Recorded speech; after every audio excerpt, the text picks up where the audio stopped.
สวัสดีครับสมาชิกท่านผู้ชมทุกท่านสำหรับคลิปนี้ผมจะมาคำนวณ2ตำบลเน้นตรงชน8สูตรให้ชมกันนะครับแต่ก่อนจะมารับชมเรามาดูคำเตือนกันก่อนนะครับคำเตือนคลิปวิดีโอนี้จะทำขึ้นเพื่อความบันเทิงและสนับสนุนฉลากกินแบ่งรัฐบาลเท่านั้นไม่มีใครรู้ได้ว่าเลขจะออกอะไรตัวเลขที่ได้จากการคำนวณเป็นการคาดเดาไปตามสูตรโปรดใช้วิจารณญาณในการรับชมกันด้วยนะครับหากช่องทางแบบนี้ก็ฝากกดติดตามกดกระดิ่งการแจ้งเตือนไว้ด้วยนะครับจะได้ไม่พลาดคลิปใหม่ๆจากทางช่องสูตรหวยไทย956โชคดีครับต่อไปเรามาเริ่มคำนวณกันดูนะครับ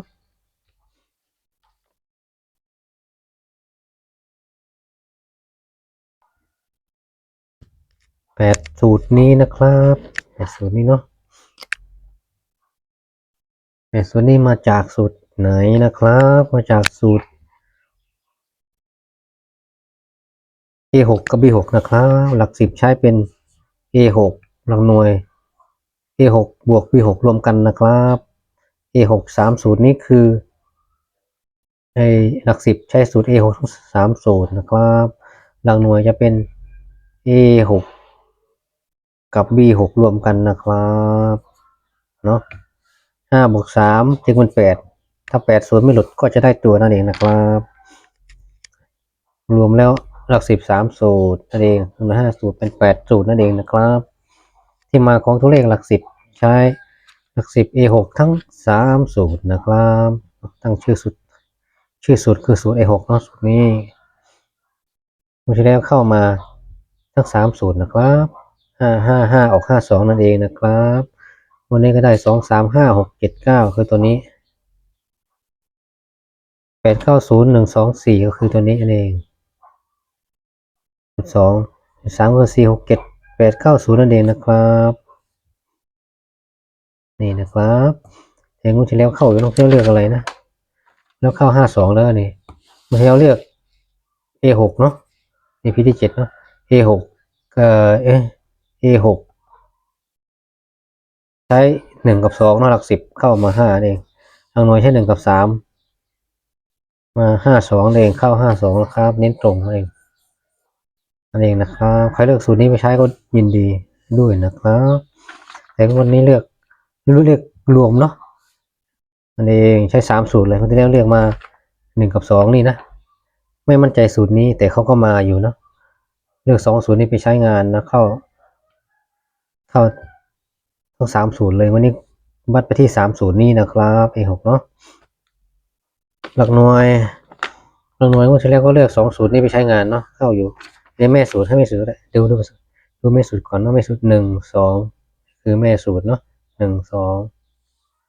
3ส่วนวิธีการคำนวณก็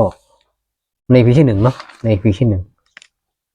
1จะสอนคำนวณไว้เรียบร้อยแล้ววิธีการคำนวณเองนะครับและมาดู A6 หลักหน่วย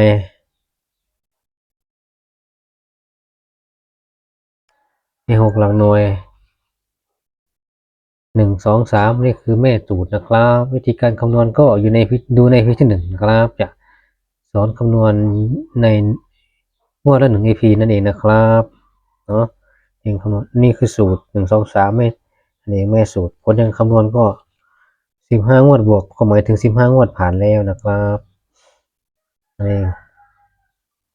วันที่แล้วใช้2สูตรนี้เข้าอยู่นะครับ2เองจึงได้52นั่นเองแต่มันเข้าทั้ง3สูตรนั่นเองวันนี้พักงานแต่คำนวณดูเฉยๆนะเข้ามาทั้ง3สูตรนั่นเองฉะนั้นวันนี้จึงจัดไปทั้ง3สูตรเลยเนาะ1 2 3 4 5 7คือสูตรนี้4 6 7 9 2คือสูตรนี้นั่นเองวันที่แล้วเข้า2นะแต่ไม่ได้ใช้นั่นเอง4 5 6 7 9 2คือสูตรนี้ก็คือ1 2 5 6คือสูตรนี้โอเคเองนะครับเองแล้วก็รวมกับสูตรตัหน่วยเป็น A6 กับ B6 เนาะรวมกันมี6 3สูตรนะครับแม่หน่วยมี6เนาะ1สูตร2นั่นเองนะครับ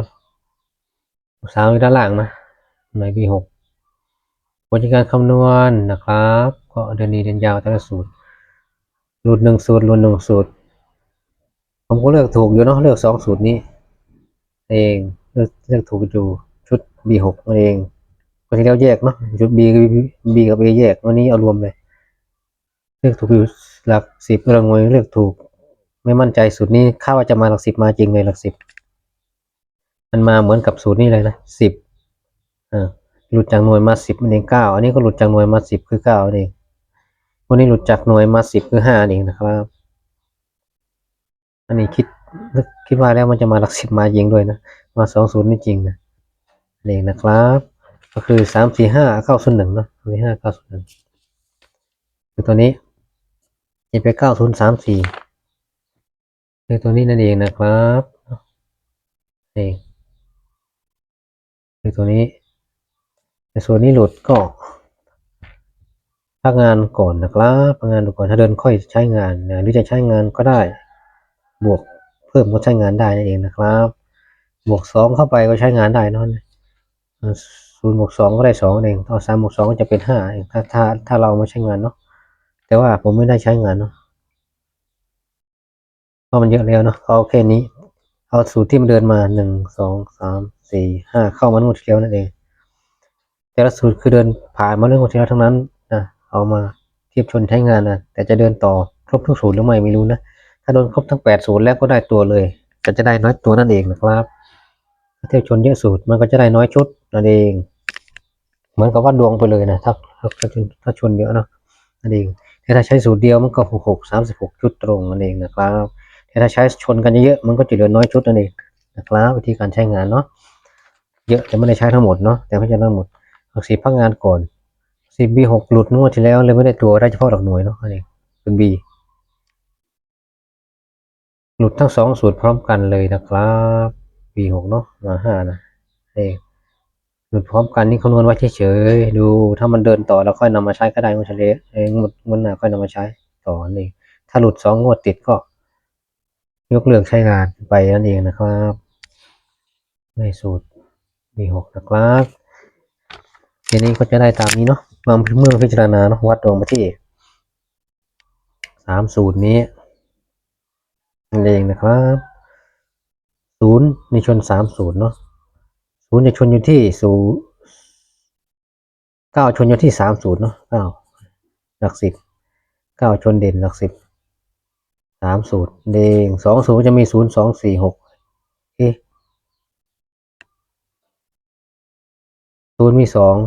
2ก็มี2 4ก็มี2 6ก็มี2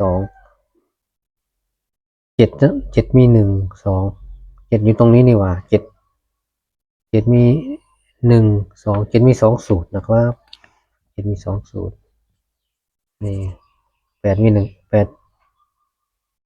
8ก็มี2สูตรนี่นะครับเป็นนี่หว่า1มี1สูตร3ไม่มีในหลัก10ไม่มี1สูตร5มี1สูตรนะครับให้1สูตร2สูตร3สูตรนั่นเองวัดไปที่9ตัวเดียวนะครับนั่นเองนั่นเองใช้3สูตรวัดใจเลยนะครับแต่งวดที่แล้วใช้แค่2สูตรนะครับแต่มันเดินมา3เนาะเองถ้าจะใช้2ก็ตัวนี้นั่นเองก็จะเป็น9ผมวัดไว้ที่3เลยง่ายดีผมเดินมาทั้งงวดที่แล้วนั่นเองมาเดินมาทั้ง3สูตรหลัก10จึงชน6สูตรหลัก10ก็ได้9นะครับ9เนาะนี่เอาเลข9กลายเป็นเลขอะไรแล้วนะเลข10เลข9นะครับหลัก10เลข9นะครับ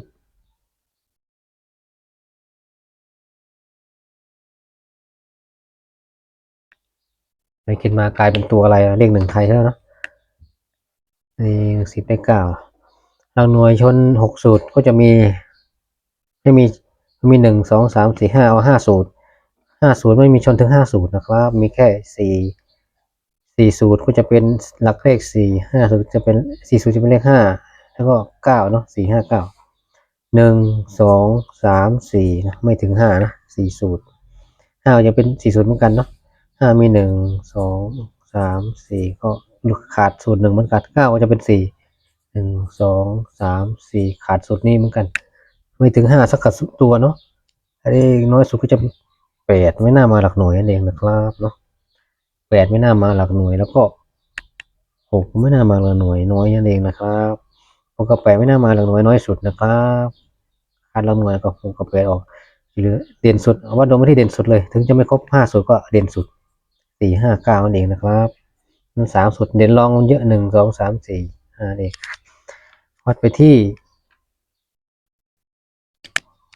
สี่ห้าเก้าเนาะนั่นเองสี่ห้าเก้าหลักหน่วยหลักสิบคือเก้าจัดเนี่ยทั้งแปดสูตรนั่นเองทั้งแปดสูตรเนาะหลักสิบคือเก้าเนาะสี่คือเก้าเองหลักหน่วยเด่นสามตัวจะเป็นสี่ห้าเก้านะครับสี่ห้าเก้านั่นเองหลักหน่วย A6 บวก B6 เนาะห้าสูตรชนเด่นสุดถึงยังไม่ครบห้าแต่เด่นสุดเอาเด่นวัดลงที่เด่นสุดสี่ห้าเก้านั่นเองนะครับอันนี้คือเลขเก้าเนาะนั่นเองแล้วก็มาจับคู่จะเป็นเก้าสี่กับห้าเก้าเก้านะจะเป็นเก้าสี่นั่นเอง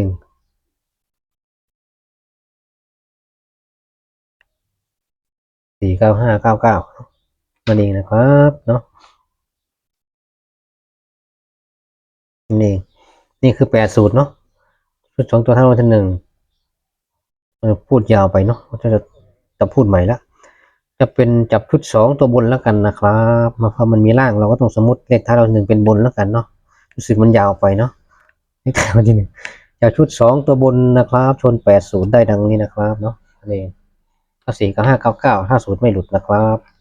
ถ้าใครจะวัดดวงแค่สูตรเดียวก็มีแค่สามชุดนี้เขาเรียก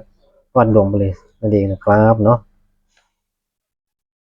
เก้าสี่เก้าห้าเก้าเก้านะครับพูดว่าถ้าเอาคือกรรมการมาคัดในสาม EP เนาะนะครับผมก็จะคัดในทุก EP เลยหนึ่งสองสาม EP แรกจะคัดใน EP ที่สี่เป็นต้นไปนะครับเนาะนี่ข้างบนเก้าสี่จะชนตัวไหนลองดูนะเก้าสี่สีไหนดูก่อนดูให้นะแต่หนึ่งก็แต่ที่หนึ่งไม่มีเก้าสี่นั่นเองนะครับที่สองที่สองก็ไม่ชนเก้าสี่ไม่มีนะครับอันที่สามเก้าสี่สี่เก้าชนสีเหลืองหนึ่งในสาม EP คือมี EP เดียวนั่นเองนี่คืออันดับที่สามเนาะชนหนึ่งในสาม EP นะครับอันนี้เอาไว้พิจารณาอันดับที่สามนะครับมาพิจารณาเก้าห้าเนาะเก้าห้าห้าเก้าสีส้มนี่สีเหลืองบวกชมพูเนาะเก้าห้าเก้าอันนี้จะเป็นอันดับที่หนึ่งนะครับนี่ผมชอบอันดับที่หนึ่งตลอดทุกงวดเนาะแต่มันมาอันดับที่สองเกือบทุกงวดเลยแปลกเหมือนกันเนาะผมชอบอันดับที่หนึ่งสีนี้มากทุกงวดเลยแต่เห็นแต่ละงวดเกือบทุกงวดจะมาสีชมพูเนาะมาอันดับที่สองตลอดเลยนั่นเองแต่ใจจริงผมจะวัดไปที่อันดับที่หนึ่งตลอดแต่มันนั้นออกอันดับสองตลอดงงเลยเนาะเก้าเก้าแล้วเก้าไอพีที่หนึ่งอะไม่มีเก้าเก้าไม่ชนนะครับปีที่สองไม่ชนเก้าเก้านะครับปีที่สามเก้าเก้าไม่ชนนะครับอันนี้เอาว่าอันดับที่สุดท้ายที่โหลเนาะเองในอันดับที่สี่สุดท้ายเลยอันดับที่สองไม่มีเลยใน EP นี้นะมีติดชนสามในสาม EP อันดับที่หนึ่งนะครับชุดเดียวเสียสุดหน้ามาสุดคือตัวนี้นั่นเองนะครับชุดเดียวเสียสุดคือตัวนี้นั่นเองนะครับนั่นเองอันนี้อันดับที่สามอันดับที่สี่นี่จะเป็นอันดับที่หนึ่งนะครับนี่อันดับที่สามให้อันดับที่สี่นะครับอันดับที่สองไม่มีในนี้นั่นเองนะครับเป็นอันดับสุดอันดับหนึ่งเคยชนสามในสาม EP นั่นเองนะครับถ้าสูตรไม่หลุดนะถึงจะมาตัวนี้เองถ้าสูตรไม่หลุดกรรมการไม่หลุดด้วยแล้วก็สูตรนี้เข้าทั้งแปดสูตรด้วยนะจึงจะมาตัวนี้เองปีนี้ก็เป็นในปีที่สี่แล้วนะครับปีที่สี่แล้วนะครับใครไม่ทันคลิปไหนก็ให้กดที่ชื่อช่องสูตรหวยไทย956นะครับ กดเข้ามาวิดีโอหนึ่งครั้งก็จะเห็นคลิปทั้งหมดไม่ตกข่าวนะครับมีหลายสูตรให้เลือกใช้ชมกันนะครับชอบสูตรไหนก็เลือกใช้สูตรนั้นชอบชุดไหนก็เลือกใช้ชุดนั้นให้ตามใจชอบเลยนะครับสำหรับคลิปนี้ก็ไว้เพียงแค่นี้ก่อนนะครับขอให้สมาชิกท่านผู้ชมทุกท่านจงโชคดีครับ